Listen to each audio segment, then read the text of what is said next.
Welcome to the module 4. In module 4, we will be understanding the hydrophobic and the hydrophilic nature of the protein molecule. And using PyMol, I'll be showing you how you can represent the hydrophilic region and how you can represent the hydrophobic region in the PyMol. And at the same time, I'll be taking these images to the PPT file and also showing you how you can correctly represent these images by using legends. And then finally, one of the most important thing, which is using scenes. By using scenes in PyMol, you can track your progress. You can go back to the previous scenes. You can edit those scenes. You can save those scenes.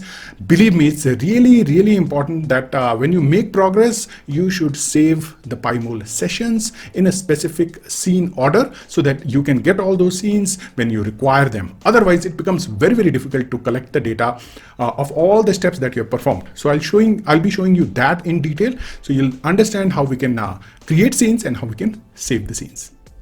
In this module, I'll show you how you can show hydrophobic and hydrophilic residues in any protein molecule. Many times we need to showcase different hydrophobic as well as hydrophilic regions. So let's understand how we can show the surface representation and represent different parts of the protein, hydrophobic as well as hydrophilic. So for that, we'll get our structure first and we'll use the fetch command. So that's the fetch command I'm using for the protein molecule that we are working with. And I'm also using ascend as 0. So that means it's not going to respond to any other commands until the processing or the input of the structure is complete. So as you can see over here that I got the structure, and as we have already understood that we need to do some refinement. First, we will remove the water molecules. So for that, I'll use the remove command and I'll press enter. Now you can see the water molecules, they are gone. We have done that already. Next is I want to hide everything. So I'm using hide everything command, or you can hide it from directly from here. For example, you can go to hide. First, you can go to show. You can show as any representation you want. For example, cartoon, you can go to hide and then hide everything. You can also use the command that I've used right over here, which is this, hide everything. So I've used that. Now I'm going to delete this. Now nothing is shown on the display panel. Next is I'll show everything as surface view. So I will be using show surface command. And as you can see now, this is the default representation where every atom is being represented with different color. You can see the backbone, the carbon backbone, you can see oxygen, you can see nitrogen. I don't want that. So I want to showcase the hydrophilic and the hydrophobic region of this particular protein molecule. So for that, what I'll be doing is why don't we delete the extra region, because it's a little bit confusing. So if you remember, we have used the remove command with the chain IDs. In this case, I'm going to delete all the chain IDs except chain A. So if I enter this command, you will see that immediately all the other parts, they are deleted, and I have my chain A with DNA, and I can see that this is the DNA molecule and then this is the protein. All right, so now first let's do that. Let's change the color of this entire structure as white. So we can go over here, we can click on C, and then we can change the color by just going to grays and white. So I've selected white representation for rest of the molecule, and now I'm going to color the hydrophobic and the hydrophilic regions of the protein. It's really important because the solvent accessible region is nicely visualized when you do hydrophobic and hydrophilic representations. So for that, the command that I'll be using is very, very simple command here. Please carefully look into that command, and you can see I'm selecting, so it's a select command, selecting hydrophobic. Now it's going to rename my selection as hydrophobic, and I'm going to select the residues that are ALA plus VAL plus LEU plus ILE plus PHE, TRP, MET plus PRO. They are the hydrophobic amino acids. So when I press enter, now you will immediately see the dots in the protein structure. That means we have selected all those residues, and you can see over here the new selection tab is appeared, and then if you can click on the color, you can change the color. I'll use the simple command for that. I'll use this one, which is color space yellow comma space hydrophobic. So it's going to change the hydrophobic segment that is being created, and it's going to change it to yellow, since yellow or the oil kind of color that I'm using for hydrophobic regions. You can select any other color you want. For hydrophilic region, I'll be selecting the blue color, which represents the color of the water molecule. In that case, I have to select all the residues that are hydrophilic in nature. So for that, this is the command that I'll be using, and I've added all the hydrophilic residues. In this case, as you can see, select hydrophilic comma space resin ARG, LYS, HIS, ASP, GLU, SER, THR, ASN, GLN. All these residues, they will represent the hydrophilic component of the protein. And if I press enter, now what will happen, that new component will be created right over here. New tab is created, and that is basically the hydrophilic component of the protein. And now I'm going to color it with the same command that we have used, but in that case, it will be hydrophilic component. So in this case, I'll be making the color blue of the hydrophilic region, and I'm going to click, and you will immediately see that the protein now has two different colors, because it's not coloring the DNA molecule, because you don't have any amino acids in the DNA molecule. So with the simple command, as you can see over here, you have selected the hydrophilic and the hydrophobic regions of the protein, and it's really clear that what are the residues that are hydrophilic and what are the residues. And you will also observe that all those hydrophilic residues, they are a kind of extended throughout the protein, and the hydrophobic regions, they are you can see they are buried inside of the protein structure. And it makes sense because most of the protein molecules, they are there in the aqueous environment, and in this case you can see the residues that are buried, and that are the hydrophobic residues, and those who are shown up nicely and extensions are there, those are the hydrophilic residues. So this is how you can showcase the protein molecule, your structure, as hydrophilic and hydrophobic. I'll also show you how you can basically represent this image in the final image format. So for that, let's do a few things. Let's zoom, use the zoom command to fit into this particular frame. And now you can see it's nicely fit. So you can just type zoom, and it will be, and then press enter, it will be fitted nicely. And now you can actually see which area you want to capture, side area or the front one. So I think this is the best one. And for that, I'll do the ray tracing. So I'll be using a little bit higher resolution, which is 300 in this case. I'll do ray slow, and then it is going to create that high resolution image. I'm going to save it in my folder, which is, in this case, I'll be using, let's use documents. So I'll give the name as 1 for this one for now, but this is not a good practice. You need to basically label things nicely so that you can remember. So let's create another PPT file and then open it up. I'm just giving you a little bit an idea, a creative idea to create your final image, and you can use your own methods. I'm just telling you the method that I use for final image creation. So as you can see, this is the panel, and here let's go, and I'm trying to find out and copy that particular image. So I'll go to documents, and I have that image right over here. I've copied, pasted right here. So as you can see, in ray trace mode, you do not have anything, no background is there, right? So essentially, PowerPoint is giving me nice background options, as you can see over here, but I'm a great fan of white color for my images. So I'll just ignore those designs. So as you can see over here, we have all those regions. Now you can also do this, where you can create a box like this, small box or something like that, and move it very close to the protein, and then create another box and move it very close to the protein like that. I'll tell you why it is needed. Now we have two boxes. Remove the outline, no outline. Now I can fill the color nicely. So I have to go to the eyedropper. Now the color correctly is being selected, because there was yellow color around my mouse.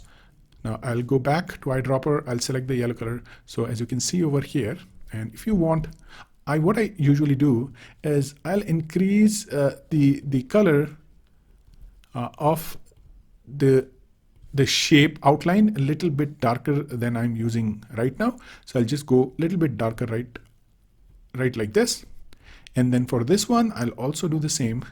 First, I'll select the color, and then I'll go to more color options, and then I'll increase the shade to a little bit higher. All right, and after that, what you can write is you have to insert the text. So you can insert text over here, and that was the hydrophobic, the lower one, and I use Arial font, right? So it's up to you, but if you're designing things, they need to be consistent, and you can make it bold depending upon what size is there. And then you have hydrophilic, the first one, the blue one, right? And then you can basically arrange them.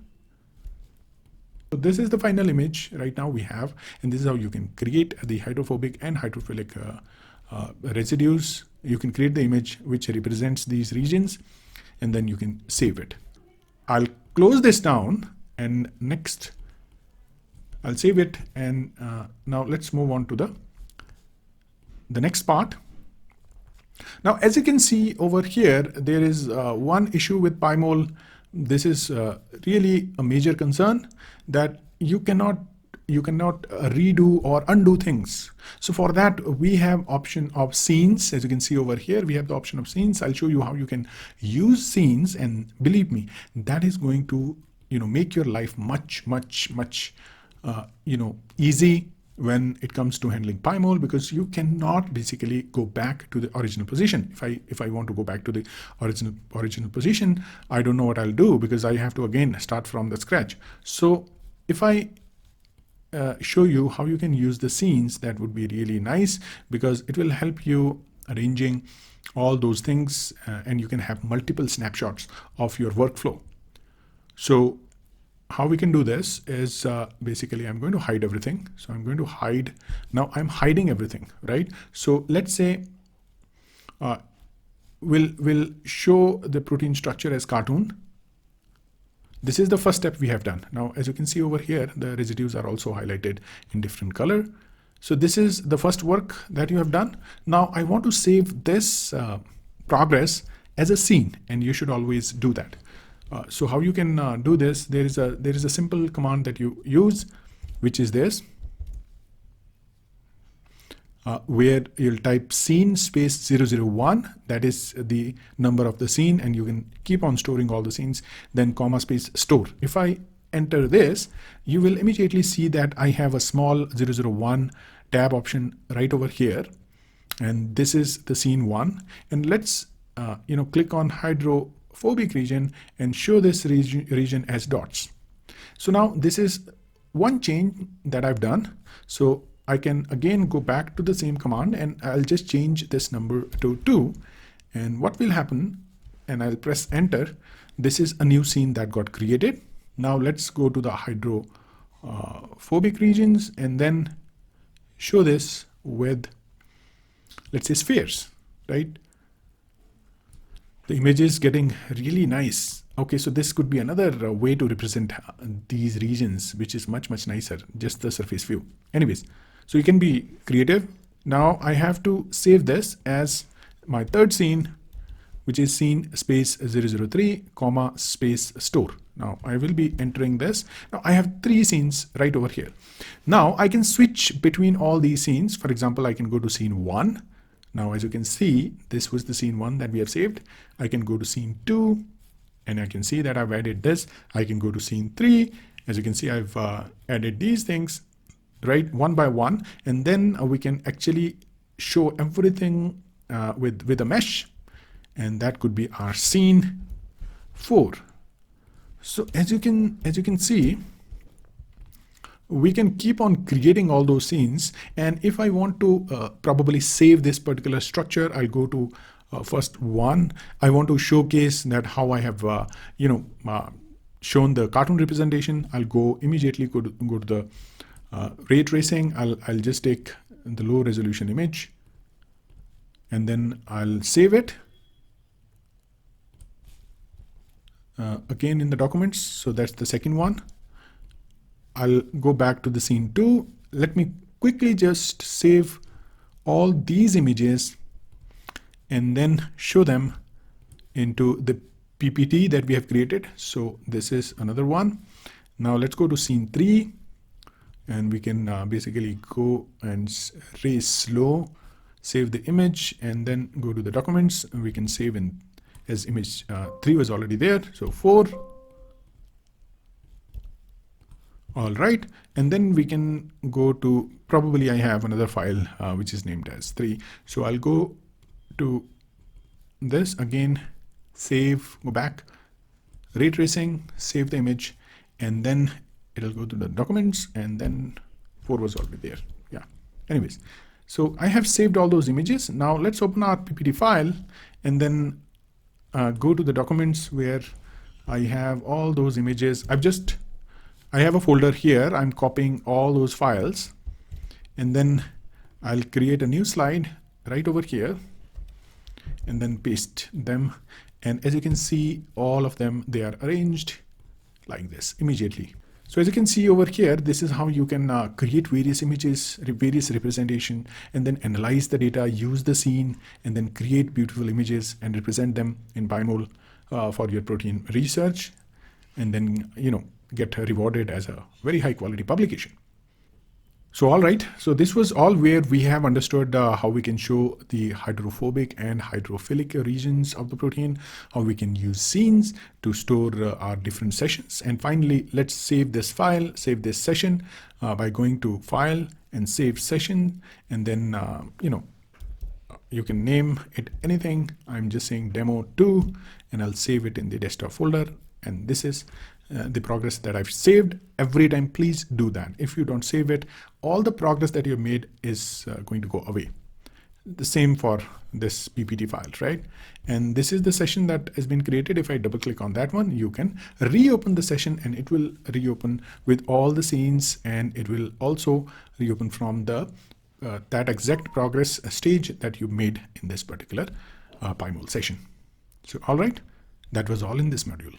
Please complete the MCQs and also look into the study material that I've provided, the detailed information as well as all the steps they are mentioned over there.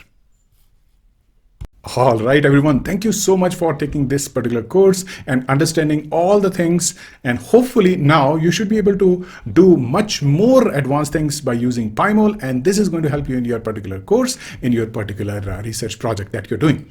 So if you are requiring any kind of guidance or you need one-on-one consultancy sessions, please do let me know. You can contact and book a session, and by using that session, we can work on your problem and then we can help you with your analysis. And again, thank you so much for taking this particular course. And if you think that this course is going to be helpful to others, please share this course. This is going to help us creating more courses. Your support is required to build a community of researchers where we have all the high quality research courses all together in one place. So our objective is simple. If you want to learn something very, very useful, you want to learn a skill, please come to our resource where you will be provided with the high quality courses as well as high quality resources that we provide with our services. Thank you so much for taking the course.